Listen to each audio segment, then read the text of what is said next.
ሶፊያ ቢንት ሁዌይ ታሪኳ ከሌሎች የረሱሉላህ ሚስቶች ታሪክ ለየት ያለ ነው።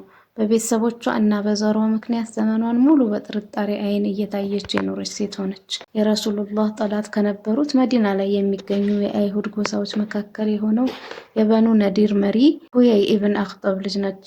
እናቷ ደግሞ ከሌላው የአይሁድ ዘር ማለትም ከበኑ ቁረይዟ ነበረች። እናታችን ሶፊያ ቢንት ሁዌይ ሶፊያ ልጅነቷን ሙሉ ጎሳዎቿ እና ቤተሰቦቿ በመካከላችን የመጨረሻው ነብይ ይቀሰቀሳል በሚል የጉጉትና የመጠበቅ ስሜት ያለፈ ነበር። በአባቷና በዘመዶቿ ዘንድ እጅግ ተወዳጅ ልጅ እንደነበረች ትናገራለች። የረሱል መልእክተኝነት እንደተነገረና እርሳቸው ወደ መዲና ሊመጡ ነው ሲባል አባቷና አጎቷ መጽሐፋቸው ላይ እንደተነገራቸው ረሱሉላህ የእውነት ሲጠብቁት የቆዩት ነብይ መሆናቸውን ለማረጋገጥ ወደ ቁባ ይሄዳሉ። ሶፊያ እንዲህ በማለት ትናገራለች። አባቴና አጎቴ ፀሐይ ከጠለቀ በኋላ ወደ ቤት መጡ። ሲመጡ ግን የሽንፈት ፊት ይታይባቸው ነበር። እኔም ልክ እንደሌላው ጊዜ ከነሱ ጋር ለመጨዋወት ወደ እነርሱ ስቀርብ ትኩረታቸውን ነፈጉኝ። ከዛም አጎቴ ለአባቴ የእውነት ግን እርሱን ነው ስንጠብቀው የቆየ ነው መደምደሚያው ነብይ ብሎ ጠየቀው። አባቴም አዎ እርሱ ነው አለ።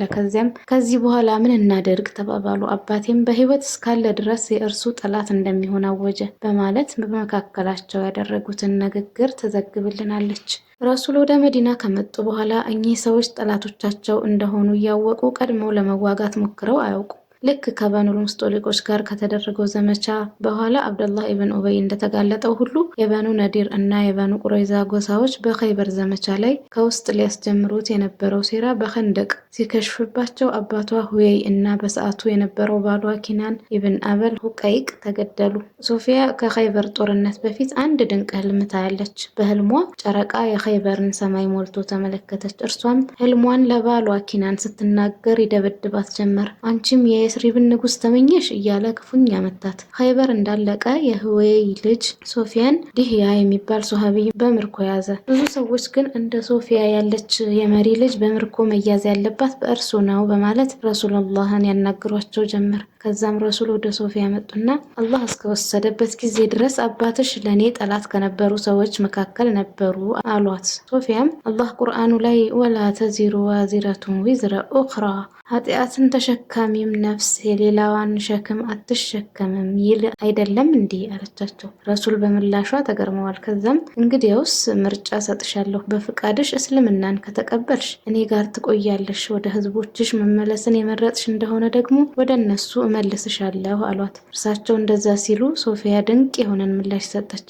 ያ ረሱላላህ እስልምናን መቀላቀል ከተመኘሁ አመታቶችን አስቆጥሬያለሁ። አንቱ ጥሪ ሳያደርጉልኝ በፊት የእርሱን ነብይነት መስክሬያለሁ። ከዚህ በኋላ የምመለስበት ቤተሰብ የለኝም። አባቴንም ባሌንም በዚህ ዘመቻ አጥቻለሁ። ወደ ህዝቦቼ የመመለስ ምርጫ መስጠት ማለት ወደ ክህደቱ መንገድ መመለስ ማለት ነው። ለኔ ከእንዲህ ያለ ነፃነት አላህና መልእክተኛው ይበልጥ የተወደዱ ናቸው በማለት መለሰች። ሱብሃንአላህ። የአላህ መልእክተኛም በንግግሯ ያለውን ሲድቅ ተመለከቱ።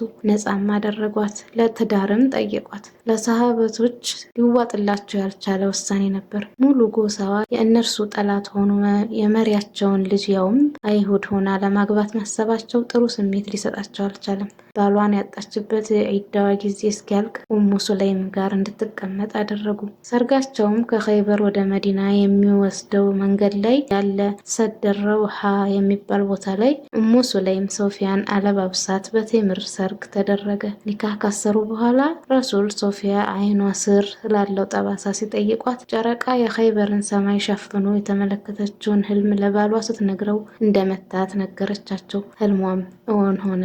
የበድሩን ጨረቃ አገባች።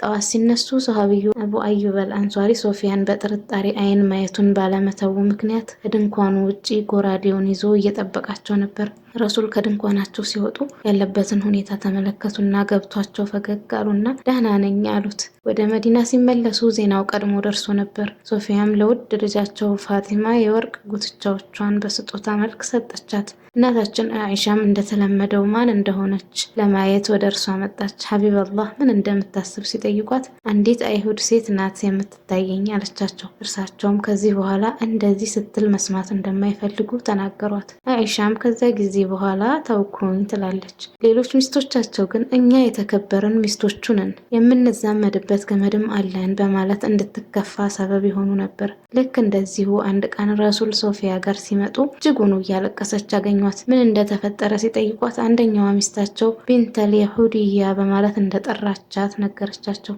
የምርጥ ባልነት አርአያ የሆኑት ነቢይ ግን የተከፋችበትን ያህል የሚያጽናናትን ንግግር ተናገሩ።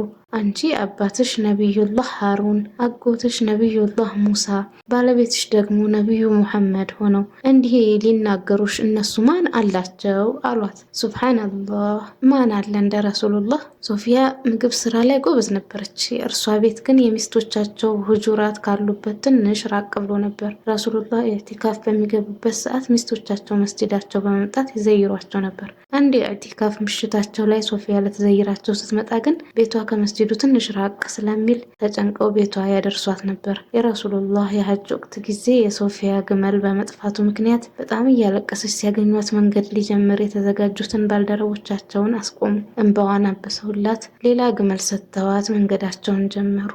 ያ ረሱላላህ፣ ሶፊያ የነበራት ባህሪ ልዩ ነበር ይላሉ ኢማሙ ዘሀቢ። ሶፊያ በጣም ለስላሳ፣ ለሰዎች እጅግ አዛኝ ነበረች። የወርቅ ልብ ባለቤት ናት ይላሉ። ረሱል ህመሙ የጠናባቸው ሰዓት እጅግ በጣም ታለቅስ ነበር። ያ ረሱላላህ፣ ምን ነው የአንቱ ህመም የኔ በሆነ ትላለች። ይህንን ስትል የእርሳቸው ሚስቶች አንሸኳሽኩባት ነበር። ሀቢቡላህ ግን በህይወትና ሞት መካከል እንኳን ሆነው የእርሷ ሁኔታ ያሳስባቸው ነበርና ምላሳችሁን ከተናገራችሁት ንግግር አጽዱ፣ ሶፊያ እውነት ተናግራለች በማለት ሲድቋን መሰከሩ። ሶፊያም እርሳቸው ካለፉ በኋላ ማን ዞር ብሎ እንደሚያያት እንደ ቤተሰቡ እንደሚመለከታት ስለሚያስጨንቃት እርሳቸውን እንዲህ አለቻቸው። ያ ረሱላላህ፣ ሚስቶቹ እርሱ ካለፉ በኋላ የሚንከባከብ ቤተሰብ አላቸው፣ እኔን ማን ነው የሚመለከተኝ በማለት ጠየቀች። እርሳቸውም ሰይዲና አልይን አማና እንዳሉ ነገሯት። አላህ አላህ። በሰይዲና ዑመር ኺላፋ ጊዜ የሶፊያ አገልጋይ የነበረች ሴት ወደ አሚረል ሙእሚኒን መጣችና ያ አሚረል ሙእሚኒን፣ ሶፊያ አሁንም ከአይሁዶች ጋር ያላትን ትስስር አላቋረጠችም አለች። ዑመርም ወደ ሶፊያ በመምጣት ጠይቋት። እርሷን ከቤተሰቦቿ ጋር ያላትን ትስስር ዲኑም ስለማይፈቅድ እንዳልቆረጠች ተናገረች። ከእርሱ ውጪ ሌላ ሀሳብ እንዳልነበራት ለዑመር ነገረቻቸው። እርሳቸውም ልክ እንደሰራች ነግረዋት ተመለሱ። ወርቅ ልብ ያላት ሶፊያ ግን አገልጋዩዋ ልክ እንዳልሰራ እያወቀች እንደውም ከባርነት ነፃ አወጣቻት። በኢህሳን መለሰችላት። በሰይዲና ዑስማን የኺላፋ ዘመንም በዚያ ከባድ የፈተና ሰዓት ምግብና ውሃ በብዙ ጭንቆች ውስጥ አልፋ ታደርስላቸው ነበር። የእርሷ ቤት ከሰይዲና ዑስማን ቤት ፊት ስለነበር ኻሪጆች እስከሚደርሱባቸው ሰዓት ድረስ በጣሪያቸው በኩል አድርጋ ምግብ ትልክ ነበር። ያ አላህ፣ ይህች የለስላሳ ሰው ምሳሌም ልትሞት ስትል ቤቷን በ1000 ድርሃም ሸጣ ለእናታችን አይሻ እንዳወረሰቻት ይነገራል። አልበቂዕ ላይ በመቀበር የምትወዳቸውን ነቢይ ተቀላቀለች። አላህ መልካም ስራዋን ይውደድላት።